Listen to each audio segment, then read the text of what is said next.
Dollar cost averaging, or DCA, is a simple yet effective way to invest that takes a lot of the guesswork out of timing the market. Essentially, it means you're regularly investing a fixed amount of money into a particular asset, like stocks or mutual funds, no matter what the price is at that moment. To get started, you first choose what you want to invest in, whether that's an individual stock, an index fund, or something else that fits your goals. Next, you decide how much you can comfortably invest each time, making sure it's an amount that works with your budget.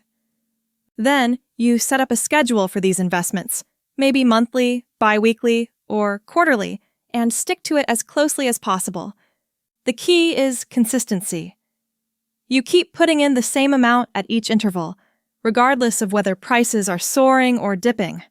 Over time, this approach means you end up buying more shares when prices are low and fewer when they're high, which can help smooth out the impact of market volatility. It's wise to check in on your progress now and then, but try not to let short-term market ups and downs sway your decisions. The beauty of DCA is that it encourages discipline and helps manage risk, making it especially appealing for long-term investors who want to build wealth steadily without stressing over finding the perfect moment to buy.